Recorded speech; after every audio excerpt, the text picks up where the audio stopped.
우리는 지난 시간까지 사도 바울이 고린도 교회가 분열한 것, 나뉜 것, 다른 말로 찢어진 것에 대해서 사도 바울이 가슴 아파하는 모습을 보았습니다. 그리고 어떻게 그리스도가 나뉘었느냐.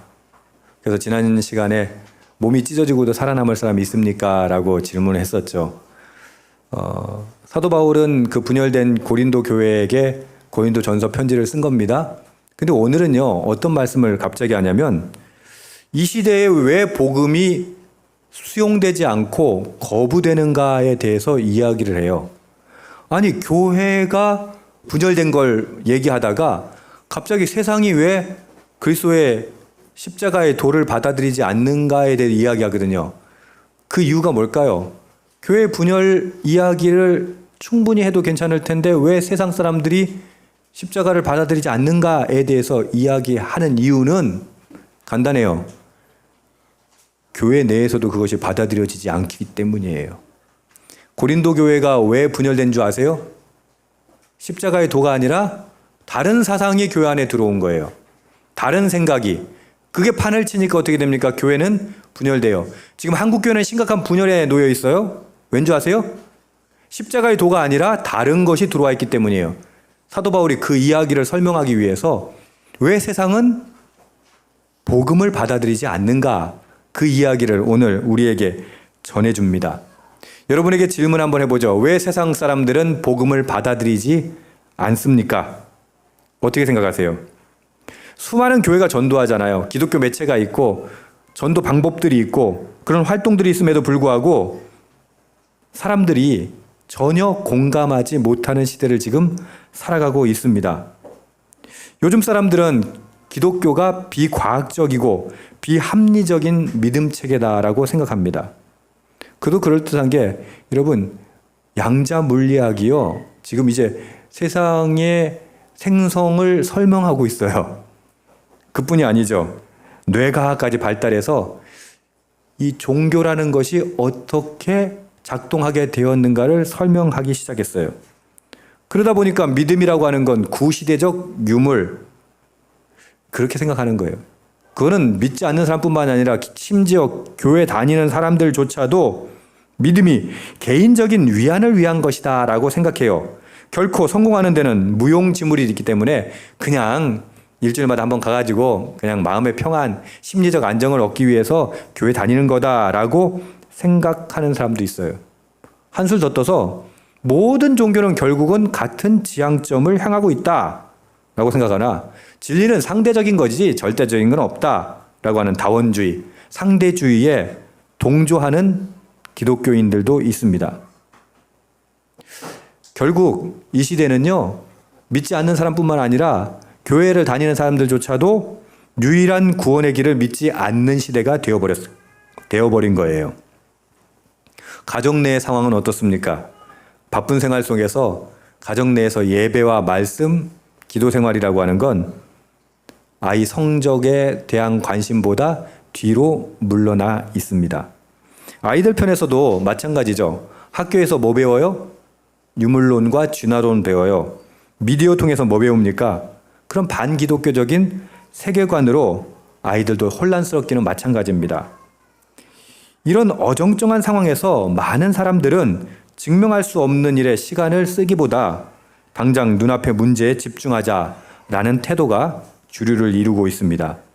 더 나아가 하나님이 정말 계신다면 왜 이토록 세상이 고통과 불의가 가득한가라고 하는 의심까지 하기도 합니다. 그러고는 더 깊이 생각해 보지는 않아요. 거기서 끝나는 것이죠. 왜요? 그럴 시간이 없어요. 이런 현상들이 여러분 오늘만의 특별한 상황이라고 생각하십니까? 새로운 것이라고 생각하십니까? 아니요. 그렇지 않았어요. 2000년 전 바울이 살던 그 시대에도 그 고린도에도 똑같은 문제가 있었습니다. 사도 바울이 고린도전서 1장에서 다루고 있는 내용도 바로 이 문제입니다. 바울은 왜 사람들이 복음을 받아들이지 못하는가? 그리고 이런 거부감의 근본 원인이 무엇인가? 오늘 본문에서 명확하게 설명합니다. 결국 이 문제 때문에 고린도 교회가 뭐가 됐다? 분열이 된 거예요. 여러분, 교회 내의 문제 가지고 정말 복음, 십자가, 말씀 그거에 집중하면 분열이 생길 수가 없어요. 그럼 교회가 무엇으로 오염됐을 때? 다른 가치관으로 오염됐을 때 분열될 수밖에 없다라고 설명합니다. 두 관점에 대해서 바울은 직격탄을 날립니다. 두 관점을 무엇으로 보냐면 십자가의 도라는 관점입니다. 18절 함께 읽읍시다. 시작. 십자가의 도가 멸망하는 자들에게는 미련한 것이요 구원을 받은 우리에게는 하나님의 능력이라. 두 가지 상반된 반응이 지금 나타나고 있습니다. 십자가의 메시지에 대해서 어떤 사람은 뭐라고 본다? 미련한 것, 어리석고 터무니없는 것이다 라고 보고요. 또 다른 이에게는 어떤 것으로 보여진다? 하나님의 능력, 생명을 주는 하나님의 능력으로 다가온다는 거예요. 왜 이런 극명한 차이가 발생하는 걸까요? 여기서는 그 대상을 멸망하는 자와 구원받은 우리로 구분하고 있습니다. 여기 주목해야 돼요. 헬라어 단어를 보면요, 이게 현재 수동태 분사형이에요. 말이 좀 어렵죠? 우리말로 하면 그냥 현재 진행형이다 생각하시면 돼요.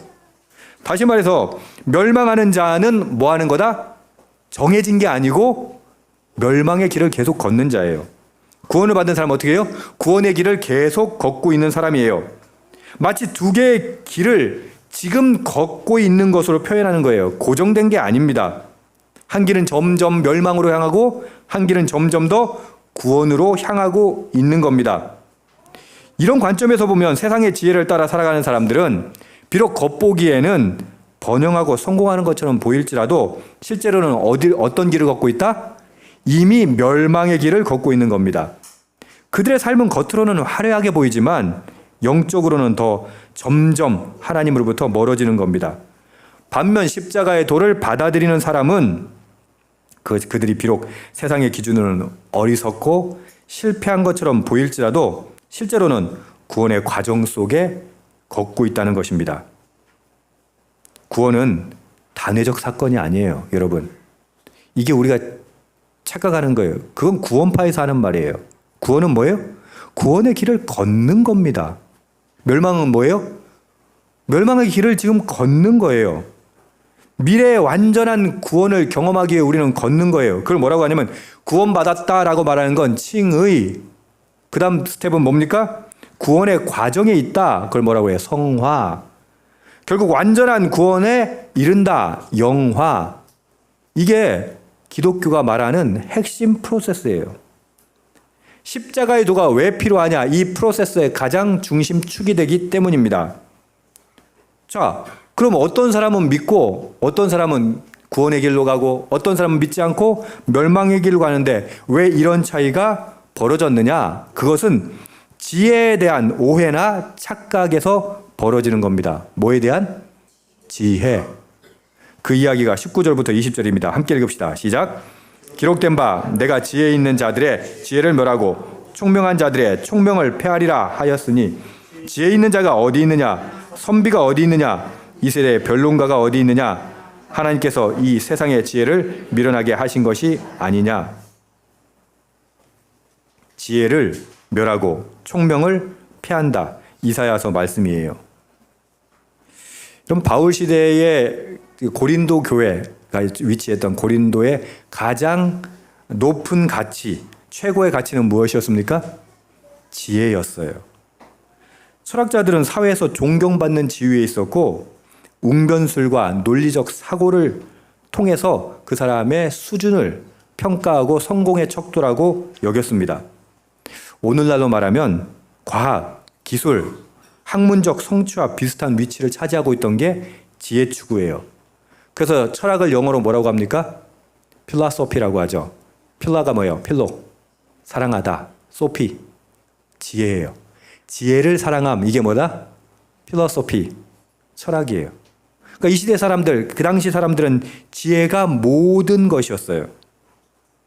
하지만 지금 바울은 뭐라고 얘기하냐면 이 세상의 지혜가 가장 중요한 문제, 다시 말해서 기독교가 말하기도 하지만 우리 인생의 가장 중요한 문제, 구원, 하나님과의 관계 회복에 세상 지혜는 하등의 도움이 되지 않는다라고 이야기하고 있습니다. 전혀 도움이 되지 않는다. 인간의 지식이 아무리 발달해도 여러분 죄 문제 해결할 수 있어요? 죽음의 문제 해결할 수 있어요? 없다고 하는 거예요. 뿐만 아니라 하나님을 온전히 알 수 없다. 이 말은 오늘날도 똑같은데 우리가 우주의 비밀을 풀어가고 유전자를 조작하고 인공지능이 개발되고 이 시대가 지금 얼마나 빠르게 바뀌고 있습니까? 그런데도 불구하고 여전히 우리는 근본적인 문제, 죽음의 근본적인 문제가 뭐예요? 죄잖아요. 그 문제를 해결하지 못한다는 거예요. 오히려 발전된 기술은 더 큰 파괴력과 문제를 일으키기도 합니다. 여러분, 하나님이 왜 지혜를 패한다고 하시는가? 하나님께서 왜 총명을 패한다고 하시는가? 야, 지혜 있는 자가 어디 있고 선비가 어디 있고 총명한 자, 변론가가 어디 있느냐라고 말씀하시는 이유, 그 이유를 21절은 이렇게 이야기합니다. 함께 읽읍시다. 시작. 하나님의 지혜에 있어서는 이 세상이 자기 지혜로 하나님을 알지 못함으로 하나님께서 전도에 미련한 것으로 믿는 자들을 구원하시기를 기뻐하셨도다. 이거 좀 어려운 말이에요. 여러분 이해되세요? 바울은 하나님의 구원의 방법이 얼마나 역설적인지를 지금 설명하고 있는 겁니다. 스스로 지혜롭다고 생각하는 교만한 사람이 복음을 거부하게 하시는 것은 하나님의 의도라는 말이에요. 똑똑한 사람은 복음을 믿지 못하도록 만드셨다는 거예요. 자기가 지혜가 있다, 난 똑똑하다, 난 논리적이야, 그리고 난 세상의 모든 것을 통달했어 하는 사람은 복음을 믿을 수 있다 없다? 없게 만들었다는 거예요. 놀랍지 않나요? 하나님은 의도적으로 그런 교만한 사람들에게 당신이 계시되지 않도록, 다시 말해서 당신을 완전히 알 수 없게 하셨다는 거예요. 왜요? 인간 자신의 노력과 지혜로 구원을 얻을 수 있다는 교만한 생각을 꺾기 위해서 그렇게 하셨다는 겁니다. 그래서 어떻게 한다? 세상이 보기에는 가장 어리석어 보이는 방법, 즉 십자가에 못 박힌 메시아를 통해서 구원의 길을 여신 거예요. 많은 사람들이 이렇게 얘기해요. 착하게 살면 구원받아야지. 뭐 왜 예수 믿으면 구원받는데? 여러분 착한 기준이 뭐예요? 러시아 사람들은요, 러시아가 승리하는 게 착한 거예요. 팔레스타인 사람들은 팔레스타인이 승리하는 게 착한 거예요. 도대체 뭐가 착한 겁니까? 뭐가 우리가 우리 지혜로 무엇을 지금 분별하고 있습니까? 그 이야기를 22절과 24절 이렇게 얘기합니다. 함께 읽읍시다. 유대인은 표적을 구하고 헬라인은 지혜를 찾으나 우리는 십자가에 못 박힌 그리스도를 전하니 유대인에게는 꺼리끼는 것이요 미련한 것이로되. 왜 십자가를 미련한 방법이라고 아까 말씀하셨을까요? 하나님께서는 전도에 미련한 것으로 믿는 자들을 구원하시기를 기뻐하셨도다. 뭘 전도해요? 십자가의 도를 전도하는 게 미련한 거라고 했는데 왜 이것을 미련한 방법이라고 말씀하십니까? 자, 십자가형이 어떤 겁니까? 로마에서 주로 흉악범, 노예, 해적, 반역자, 그런 비참한 범죄자에게 적용했던 형벌입니다. 로마 시민권자들은 십자가형을 처할 수 있다 없다? 없어요. 왜? 키케로도 그것에 대해서 이렇게 얘기했어요. 로마 사람들의 생각에서, 눈에서, 입에서, 귀에서 십자가는 멀리 있어야 된다라고 주장할 정도였어요. 그만큼 천박한 거예요. 자, 헬라 지식인들의 개념이래, 그 지혜 있는 사람들의 개념에 봤을 때 그런 천박한 십자가에 달린 신을 상상할 수 있습니까? 어때요? 로마 신화, 그리스 신화, 제우스 다 신들은 어때요? 인간보다 초월한, 존귀한. 헬라 철학에서 신은 아파테이아라고 하는데 고통을 경험하지 않는 존재가 신이어야 돼요. 근데 그리스도인들이 전하는 신은 어떤 신이에요? 자신들이 가장 비참하다고 생각하는, 천박하다고 생각하는 그런 십자가에 매달려 죽은 예수를 전해요. 그러니까 그 사람들 보기에 예수가 어떤 신일까요? 십자가에 달린 신이라니 무슨 바보 같은 소리입니까? 안 그래요? 그러니까 헬라인들에게는 어떤 거다? 미련한 거예요. 말도 안 돼. 좀 미련한 소리하고 앉았어. 뭐 저런 바보 같은 소리하고 앉았어. 자, 그러면 이방인인 헬라인들에게 그랬다 칩시다. 그럼 유대인들에게는 어땠을까요? 유대인들에게 십자가는 더욱더 문제적인 거예요. 왜요? 신명기에는 뭐라고 말합니까? 나무에 달린 자는 하나님께 저주를 받았음이니라 라고 말해요. 신명기에. 근데 누가 지금 나무에 달리셨어요? 예수 그리스도께서. 유대인들이 생각하는 메시아 신이라면 그분은 어떤 분이어야 돼요? 하나님의 축복을 받은 자여야 하지 않습니까? 근데 어떻게 나무에 달린 저주받은 자가 어떻게 신이 될 수 있다는 말입니까? 구원자가 될 수 있다는 말입니까? 게다가 유대인들은 메시아가 로마의 압제에서 이스라엘을 구원할 정치적인 군사적인 지도자가 될 것이라고 철저하게 믿었어요. 근데 십자가형은 누가 집행하는 거예요? 로마가. 로마를 정치적 군사적으로 이겨야 하는데 로마의 형벌에 의해서 죽은 존재가 누구였어요? 예수님이에요. 그런 예수님의 죽음을 보고 유대인들이 십자가에 죽은 자가 하나님의 아들이다. 우리의 메시아 구원자다. 믿깁니까? 안 믿깁니까? 안 믿기죠. 십자가에 처형받은 사람은 철저한 패배자입니다. 신은 무슨 신입니까? 로마 승리의 선포의 도구에 지나지 않는 수준이었어요. 이런 맥락에서 초대 기독교인, 그것이 유대인이 되었던 헬라인, 고린도에 있는 그리스인이 되었던 십자가에 못 박힌 그리스도를 전파한다는 것은 얼마나 충격적인 일이었는지, 얼마나 바보 같은 일이었는지, 얼마나 거리끼는 일이었는지 우리는 상상할 수 있습니다. 그것이 모든 문화적, 종교적, 정치적 그들의 기대에 반하는 메시지였던 것입니다. 24절도 함께 읽읍시다. 시작.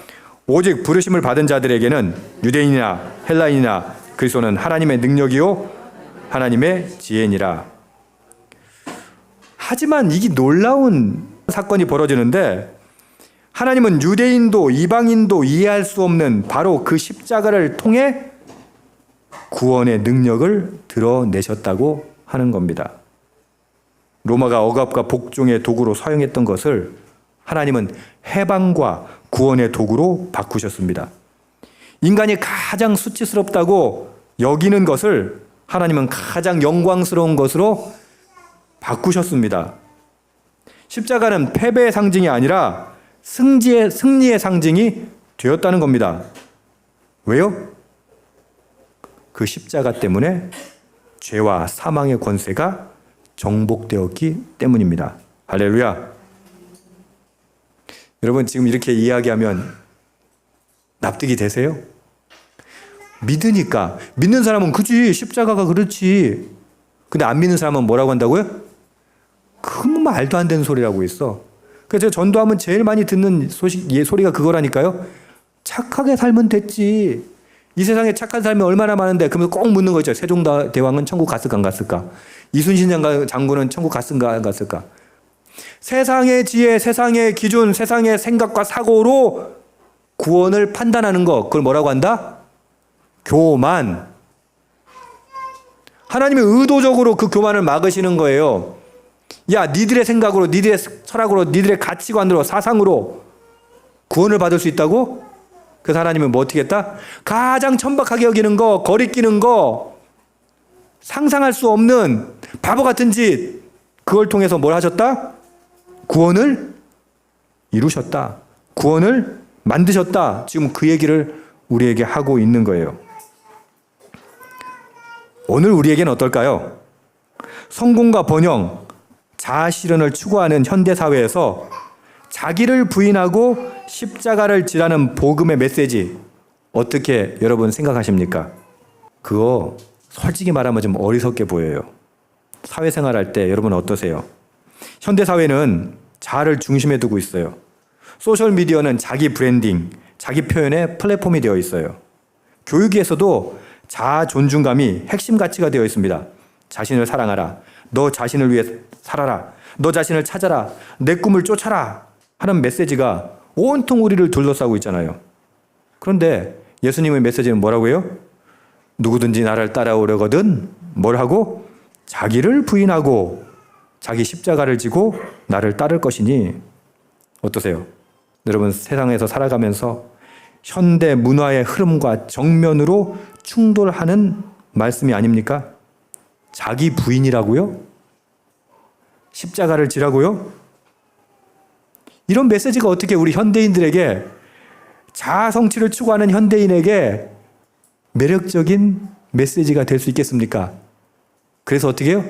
이런 메시지는 거부당합니다. 외면당합니다. 가장 큰 문제는 뭔지 아세요? 세상이 그런 건 이해한단 말이에요. 근데 그게 어디에 들어와 있다? 교회 안에 들어와 있다는 거예요. 고린도 교회가 분열되었던 이유가 세상의 지혜와 능력을 추앙한 거예요. 어떻습니까?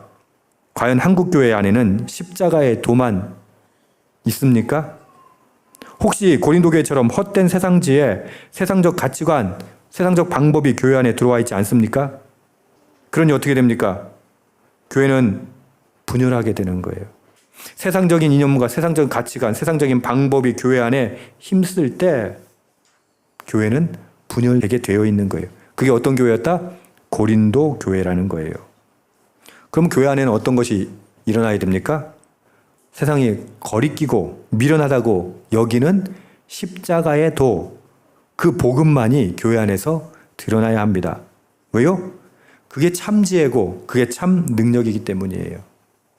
25절도 함께 읽읍시다. 시작. 하나님의 어리석음이 사람보다 지혜롭고 하나님의 약하심이 사람보다 강하니라. 아멘. 하나님이 왜 어리석은 방법, 미련한 방법, 아둔하고 바보 같은 방법으로 구원을 하세요? 그러니까 우리가 보기에는 이게 말이 안 되잖아요. 십자가로 구원한다니 그건 말이 안 되잖아요. 근데 지금 왜 그렇게 한다고 25절은 이야기해요? 하나님이 제일 어리석은 거 생각해 봅시다. 하나님께 죄송하지만 하나님이 정말 바보스러운 행동을 하셨어. 진짜 바보같이 판단하셨어. 제일 멍청하게 판단하셨어. 근데 그게 뭐라고요? 사람의 지혜보다 어때요? 지혜로운 거예요. 하나님의 가장 오판하고 가장 우둔하고 바보 같은 판단을 하셔도 누구보다 지혜롭다? 저와 여러분보다는 지혜로워요. 하나님의 가장 약하심, 가장 찌질이 못난 모습을 드러내셨다고 해봅시다. 그렇다 하더라도 사람보다는 강하세요. 그래서 하나님이 어떤 방법을 쓰신 거라고요? 십자가라는 방법을 쓰신 거예요. 그리스 사람들, 다시 말해서 고린도 사람들은 지혜를 숭상했어요. 똑똑한 걸 숭상했다고요. 근데 그들이 가장 똑똑한 것도 하나님의 가장 어리석은 것보다 수가 더 낮아요. 유대인들은 표적을 구했어요. 왜? 신이라면 능력이 나타나야지, 죽은 자가 살아나고 막 기적이 막 나타나야지. 그 십자가에 왜 병신같이 죽어 거기서 십자가를 탁 벗어뜨리고 능력으로 짜잔하고 나타나야지. 근데 그 가장 유대인들이 강하다고 생각하는 표적과 능력조차도 하나님의 가장 약한 것보다 어떻다? 형편없이 낮은 거예요. 근데 우리는 뭐라고 그래요? 우리 지혜 수준으로 하나님을 판단하잖아요. 우리의 능력 수준으로 하나님을 판단하잖아요.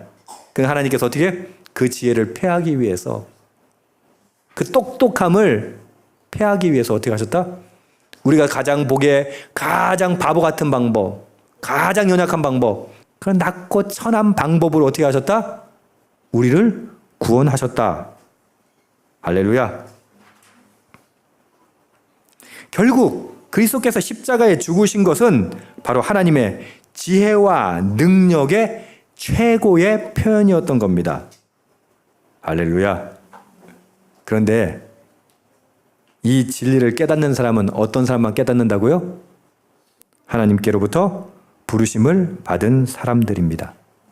아멘. 그러니까 여러분들 혹시 이게 오늘 말씀이 도무지 이해가 안 되면 빨리 하나님께 기도하세요. 하나님 이게 받아들여지게 해주세요. 믿어지게 해주세요. 구원은 뭐예요? 구원은 믿는 거예요. 여러분 우리 머리 가지고는 이걸 이해할 수 없어요. 왜? 아무리 똑똑해도 하나님의 어리석음보다 못하니까. 아무리 능력이 있어도 하나님의 가장 연약함보다 못한 것이니까. 그러니까 우리는 십자가의 도를 도무지 이해할 수가 없는 것이죠. 그래서 그건 이해하는 것이 아니라 뭐 하는 거다? 믿는 거다. 오늘날 우리 사회가 자기 실현과 성공을 최고의 가치로 여기는 것은 십자가의 도에 반합니다. 왜? 십자가는 자신을 부인하고 십자가를 지라는 그것이 예수 그리스도께서 우리에게 명령하시는 것이기 때문입니다. 정면으로 충돌하죠. 보이는 것만 의존하는 사람에게 눈에 보이지 않는 믿음이란 비과학적이고 비합리적으로 보입니다. 이런 혼란 속에서 과연 우리는 무엇을 따라야 할까요? 이에 대한 바울의 대답은 명확합니다. 십자가의 도를 따르라. 복음의 능력을 믿으라. 입니다. 저는 좀 비겁한 면이 있었어요. 그래서 많은 사람들에게 또 설교하면서 이 십자가, 이 복음을 좀 이해할 수 있을 만큼 그럴싸하게 포장하려고 되게 많이 애썼던 것 같아요. 근데 사도 바울은 어떻게 하는지 아세요? 포장하지 않아요. 믿든가 안 믿든가 하나님께서 부르신 사람은 어떤다? 믿는다. 안 부르신 사람, 멸망의 길로 걷는 사람, 십자가에 도 이야기하면 이해한다 못한다? 못한다. 받아들인다 안 받아들인다? 안 받아들인다. 그것 때문에 너무 고민이 돼가지고 제가 막 구구절절 설명을 했었어요. 지금도 설교가 거기서 못 벗어나는 게 제 수준이에요. 근데 확실히 이 말씀 보면서 알게 됐어요. 아, 그건 내 소관이 아니구나. 왜? 십자가의 도를 어떻게 설명합니까? 그건 믿음의 영역이에요. 이해의 영역이 아니에요. 하나님의 지혜에 도달하기 위해선 믿어야 도달할 수 있는 거지, 이해가 돼가지고 믿겠다는 건 그건 불가능하다라고 사도 바울은 이야기하고 있는 것이죠. 세상의 입맛에 맞춰서 그 복음을 변형시킬 필요도 없습니다. 십자가의 메시지 그 자체가 하나님의 능력입니다. 십자가의 도는 미련한 것처럼 보이지만 그것이 바로 하나님께서 선택하신 구원의 방법이기 때문입니다. 아멘. 고린도 교인들은 그러나 이 십자가의 도가 아닌 세상의 지혜를 따랐습니다. 표적을 따랐습니다. 능력자를 따랐습니다. 십자가의 도라는 복음을 잃어버리니까 교회는 분열되었습니다. 본질을 놓치고 변죽만 울리게 된 겁니다. 그것이 오늘날 우리의 모습입니다. 이 십자가의 진리를 믿지 않고 세상의 지혜와 가치관을 따르고 있다면 돌이키십시오. 하나님의 십자가의 도, 하나님의 능력을 신뢰하십시오. 세상의 방법, 세상의 지혜를 쫓지 마십시오. 하나님은 우리가 세상의 지혜가 아닌 십자가의 도를 통해서 나타난 당신의 지혜와 능력을 따르기를 원하십니다. 아멘. 그렇게 따를 때 비로소 온전한 구원의 능력을 우리는 경험하게 될 것입니다. 십자가의 도는 멸망하는 자에게는 미련한 것이요, 구원을 받은 우리에게는 하나님의 능력입니다. 아멘. 이 능력을 신뢰하고 이 능력 안에 살아가며 이 능력을 담대하게 믿지 못하는 자들에게, 알지 못하는 자들에게 전하는 그리스도의 제자들 되기를 주님의 이름으로 축복합니다. 아멘. 기도합시다.